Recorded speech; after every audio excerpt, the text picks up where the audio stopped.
Hi, this is Regina White Favors coming to you with Rebound Relationship Special Topics. This is part of my Life Rebound and Recovery series where I explore particular trending topics and also just everyday relationship topics. Take some time to listen to this audio discussion, maybe gain some insight. If you have any questions, please leave me a comment and I will respond. Also, please consider subscribing to the channel. Hit the notification button if you're interested in further topics. This is Rebound Relationship Special Topics. Thank you very much for visiting the channel. So usually when you play yourself, you don't prepare. You don't study the current dating market. Why is this important? Okay. That's an interesting question because when you ask that question, you immediately get offended at someone saying you should have prepared for the dating market. And you said to yourself, well, how do you prepare? I mean, you just go get a boyfriend. You meet somebody at the club and everything, and you talk for a while on the phone, and then you're basically dating.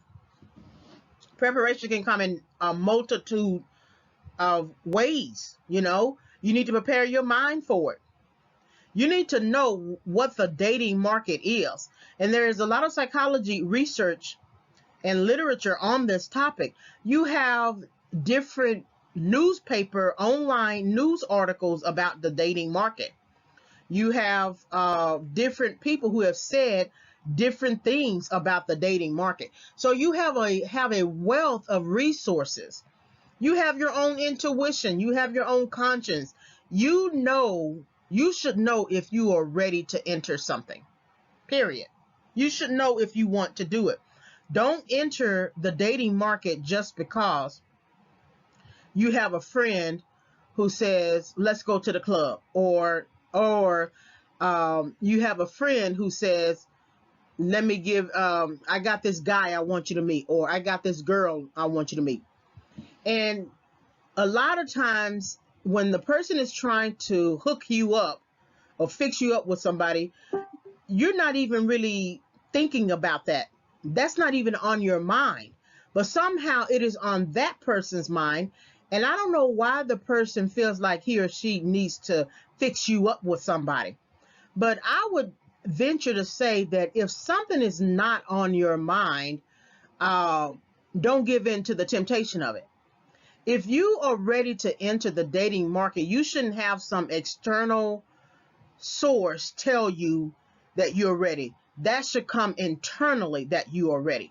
So I would counsel you to study the current dating market. The current dating market is both it's the sex market, it's the dating market, it's the marital market or the marriage market. You got dating rotations, you got open relationships, open marriages, you got alternative relationships, you got people who just want a quick fix, you got rebound relationships, you got all different types of people who are doing different types of things in the dating market. And you have to know beyond a shadow of a doubt that you want to enter that market. What kind of market? Do you want to have sex on the first date? Or do you want to wait? So then if you know you want to wait, don't encounter people who don't give in to temptation to people, for people who want to have sex on the first date. They are not, the right potential mate for you. Don't feel bad about that. If you want to wait, stand up for yourself. You have every right to say you want to wait. And you have to determine. And if you don't want to have sex before marriage, you have every right to do that as well. So take some time to prepare. When you play yourself, you usually don't exercise patience, so you don't think beyond the minute. This is called hastiness. That we know that we want to do something, but we also equally know that the something that we want to do takes time. And, like I said, going back to assessing the dating market, um, there may come a time when you may have to let go of the temptation to want to have sex with somebody if you want to get married, especially if the person is the type of person who also wants to wait.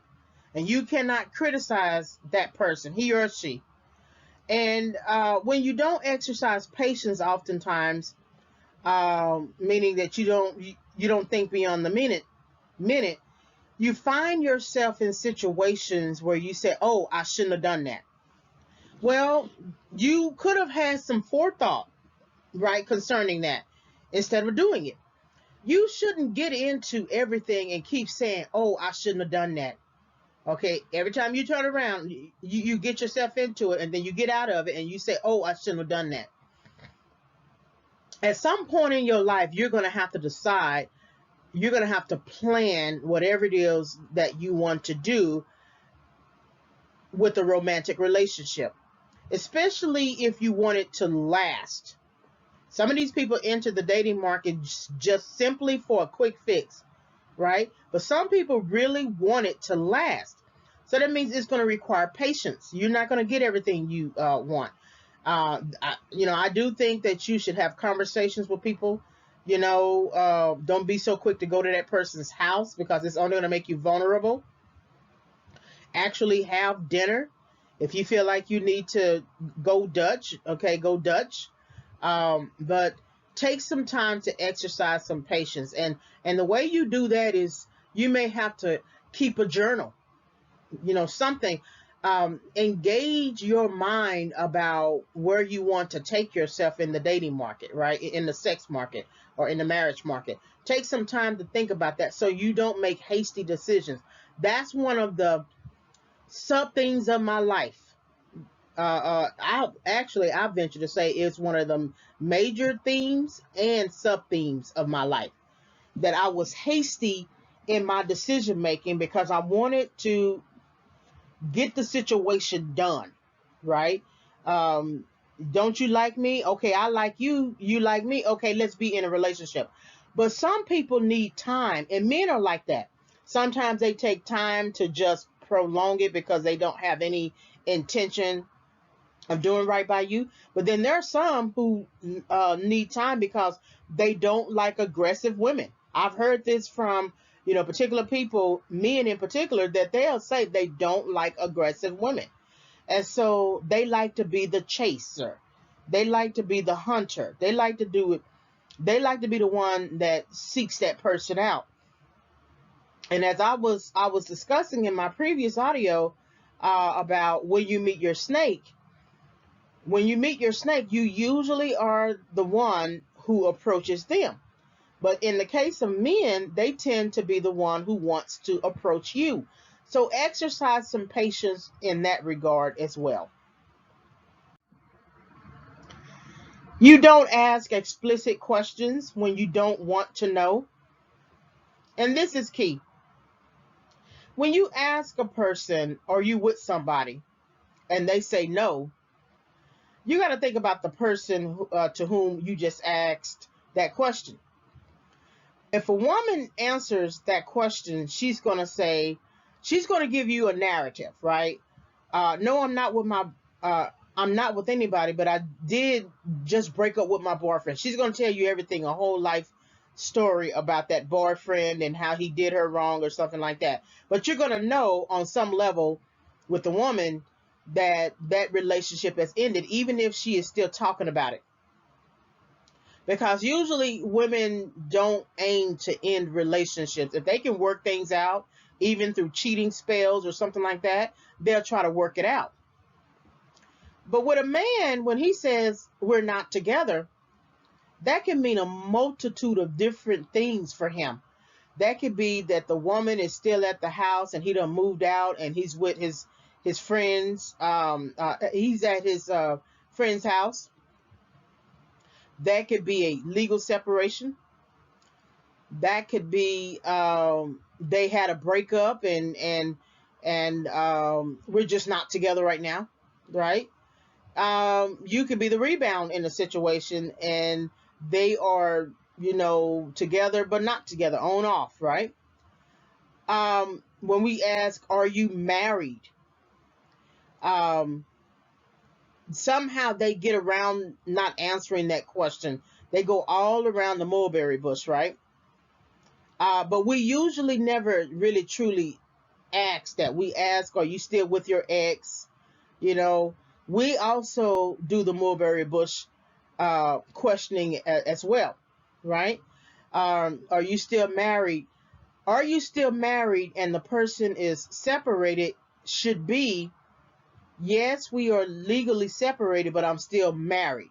But people like to play these games like they're not married. If you are still married under the courthouse, under the law, you're still married. It doesn't matter that you are legally separated. So this is something you got to learn how to ask explicit questions. So you don't get to a point in life with every encounter that you have, oh, I didn't know that he was this, or I didn't know that she was this. If I had known this. See, I had asked my ex if he was married, and he said no. And I truly took him at his word. I actually did a background check on him, and it looks like he wasn't.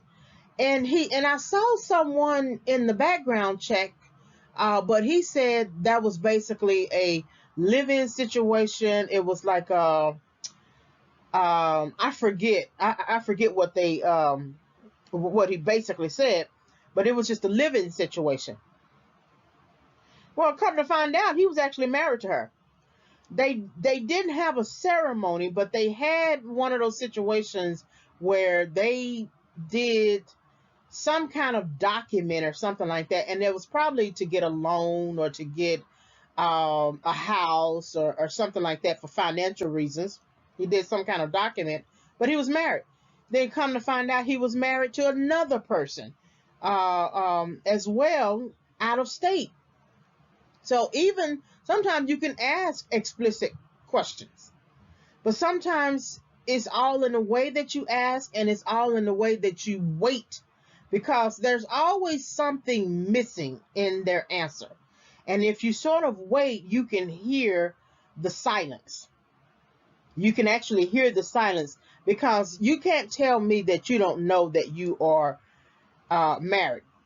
Oh, the term is common law. Yeah, common law. Some states allow you to file paperwork without having a ceremony and recognize you as common law. And then if you are recognized in that state, like Texas here, as common law by filing that paperwork, then you have to actually get a true divorce, even if you didn't have a ceremony. So you have to find that out in your own state. But asking explicit questions, even if you are asking, are you married? Are you like right now, are you married? No. Well, the no comes with silence. And the no is probably implicit in that they are suggesting that I'm something else, but they don't want to call it, because they don't want to say legally separated, because then they know you're going to say, oh no, but you're still married. That's how women think. So when you don't want to know, could be that you know something, but you don't want to take responsibility for it. Now that you are all in love with the person and everything, like I was 2 years and some months in when I found out. And so it took maybe like 6 months after that and some change to make a firm decision to let him go for good. And so I wanted to know, but I also wanted to reason that maybe she was the one who didn't file the paperwork or something like that, or she was the one trying to hold it all up, and that he really wanted to get a divorce. However, if he really wanted to get a divorce, I wouldn't have had to have to confront the situation on my end. So ask explicit questions. When you play yourself, you don't check your sex. When you don't assess your expectations, we all need to quit playing this game like we don't understand that the sex market is about sex. That's what people do in the sex market. That's what they do. People in the marriage market marry. People in the sex market have sex. They are not looking to marry. So you have to check your readiness, and you have to check your expectations. If the person that you are with, who you are with, wants to have sex, but you don't, you need to let go of that person. And you don't need to call that person less of a man or allude to that because he wants to have sex and you don't. I had an ex from high school, real nice guy, but I was a virgin. I wasn't having sex, and I wasn't playing games or anything like that. But he was experienced, and he wanted to have sex.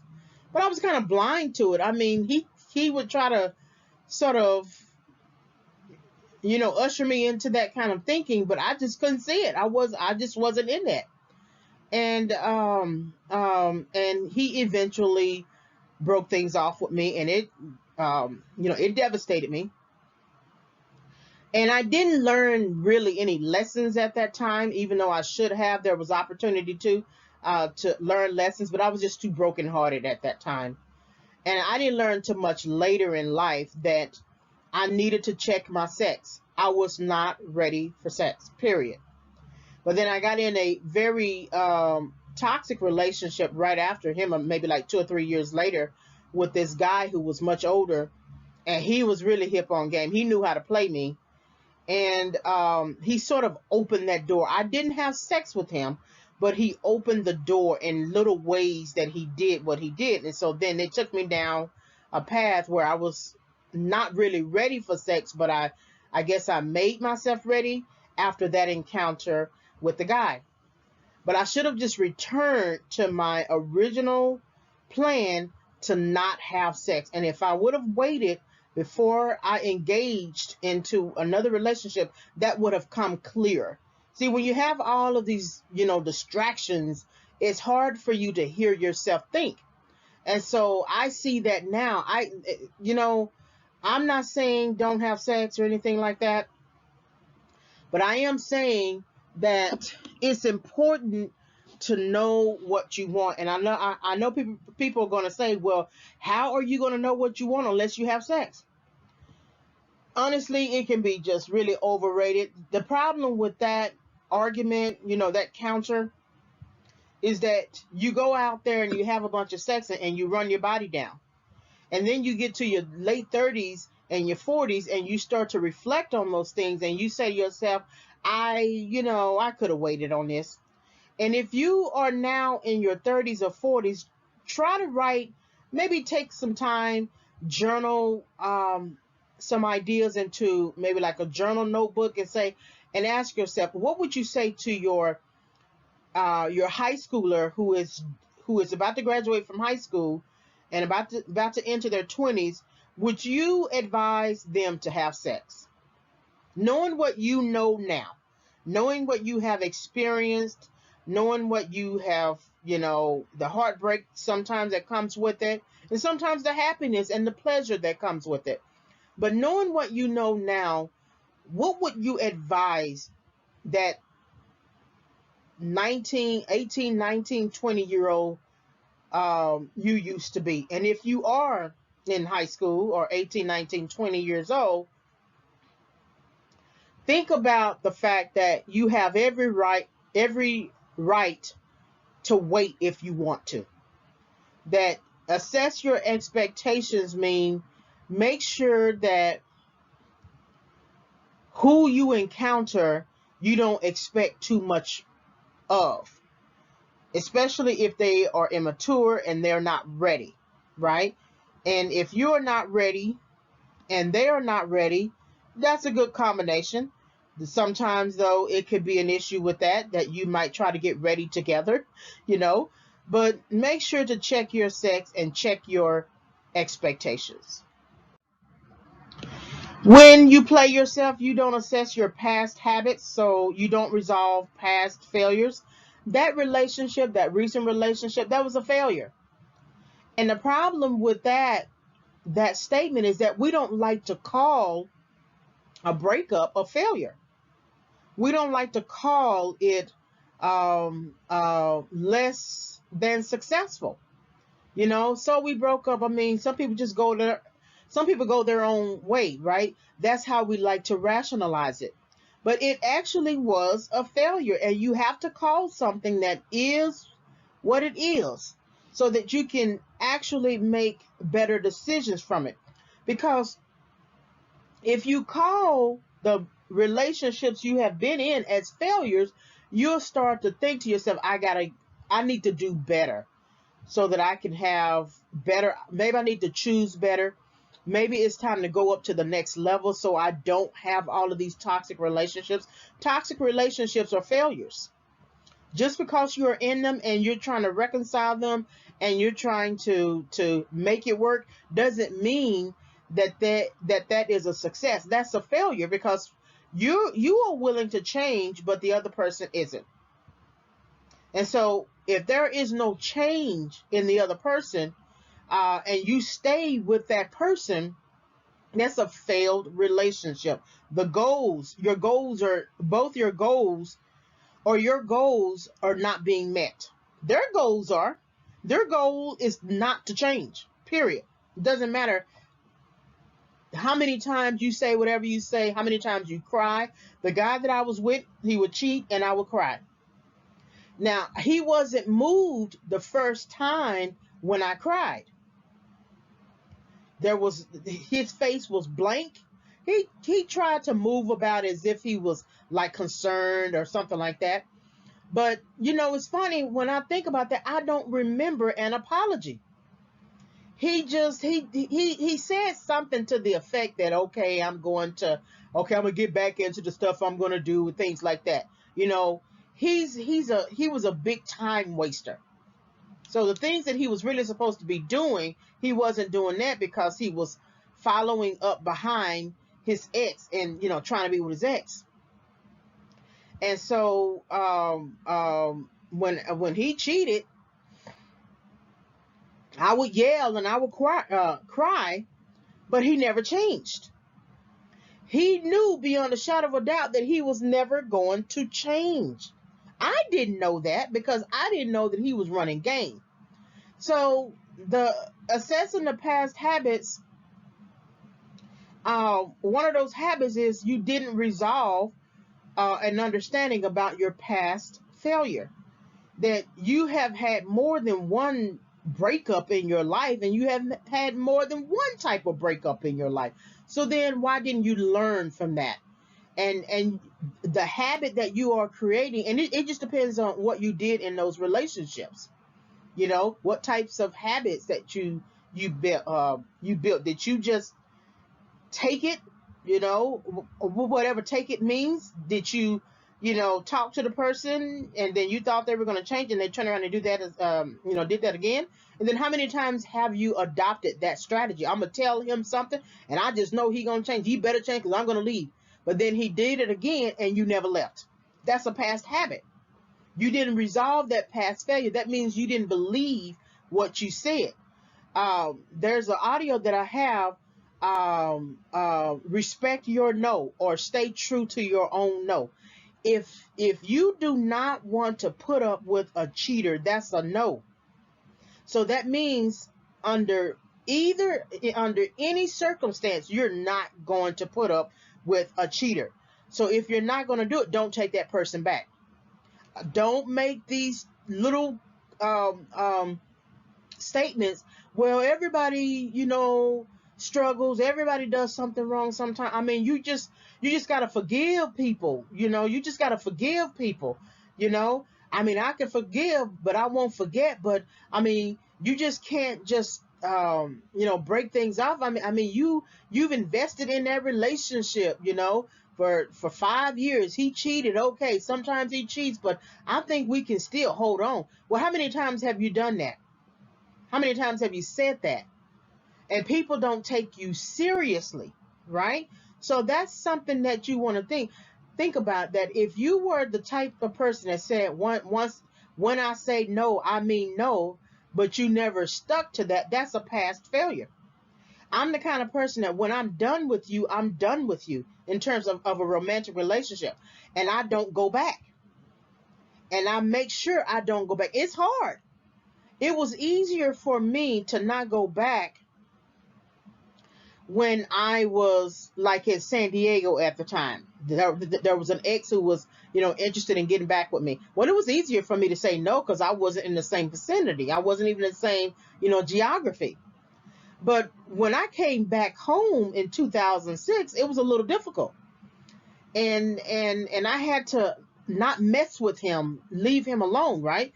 In this situation with the ex, once I got to a point in my understanding that his cheating was a lifestyle and not a struggle, and I knew that I had to leave him alone for good because he's the one I actually loved. Once I understood that, I had to hold on to that because I remember telling him that once I'm done with you, I'm done with you. So he would call my phone, run up my phone, send me emails, things like that. So then I had to make a decision because I was tempted to call him back. I had to make a decision, and I had to block him on email, block him on social media, change my number. Now, change my phone line. I had to do all that I could. Block him from coming over here into the apartments. I told the manager, things like that. And I had to do whatever I had to do. But I will say that it was tempting. It wasn't until about a year later from that situation because, I was running on anger. You cannot call somebody or not be really tempted to talk to somebody when you're angry. But he had called sometime the year later on Easter, and I decided to pick up the phone. And I shouldn't have picked up the phone. And the place that I live in, it comes with a phone line, so I couldn't change that. So he always knew that number, but he didn't know my cell number or anything like that. So I picked up the phone, and we probably didn't talk more than a month when I realized he was still up to the same game. He was still up to the same game. And then from that time, I never talked to him again. I found out that when he was trying to get back with me, he was really trying only to get back with me to have sex so he can present himself as a gentleman to his wife who he's married now to. And he doesn't know he's married. I haven't even confirmed anything. And he has tried again to try to call and never said that he was married. So the habit that I had actually built and developed over years over anything else was that once I was done with you, I was done. But it was challenged. And I found myself being tempted. But after that, I haven't called him ever since. It's been 3 to 4 years now. And I'm never, ever going to call him again. I told him he better never get sick. I would never come and visit him in the hospital. I would never take care of him because when he was with me, I was good to him. I know I was good to him. And he knew I was the kind of person that I would be there for him when he was sick. I was there for him when he was sick, but he just wouldn't let go of the cheating. So think about some of your past failures, those relationships that you are no longer with. You have to call them failures. And once you can understand that, then you can go back and reflect and think about what it was that happened in those situations that caused it to fail. All right, so this is the last one. So when you play yourself, you don't let go. When you don't exit ex partners. So in the previous example that I just noted, when he tried to call back, you always got to check your ego because your ego is going to want to tell him that you're fine and you don't need to call me back anymore. But I learned from his ex, actually, that once you start up a conversation with him, he's just going to keep coming at you like firing bullets. And then he's going to keep playing you like a chess game. Here it is, you're playing checkers and he's playing chess. And once I understood that, because I remember he used to send me long email letters and that go on for pages trying to wear me down. But I needed to exit that ex-partner. I needed to make sure that the person was actually an ex. See, when you leave stuff to chance and don't resolve these types of relationships, there leaves an open door. And so subconsciously, your heart lies to you. So subconsciously, you are hoping all against hope, hope against hope, that it's going to come back around. Maybe to tell the person you don't want to be with them anymore, or for it to come back around and work out. I don't know. It just depends on you. No matter what, however, you have to let go. The reason being is, what if the real person comes along? If you're still tied to the other person emotionally, psychologically, mentally, financially, spiritually, it's going to be very hard for you to embrace the new person.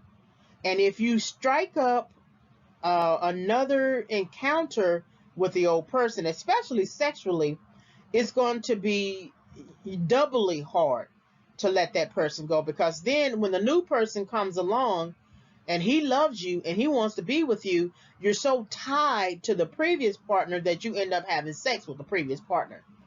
And you're not honestly trying to do so. It's just that here it is. He acts like he wants to work things out, but he really doesn't.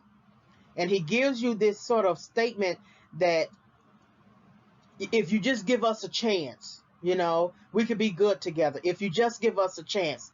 But actually, when you think about it, he had a chance. If you were in a 5-year relationship with him, that was his chance.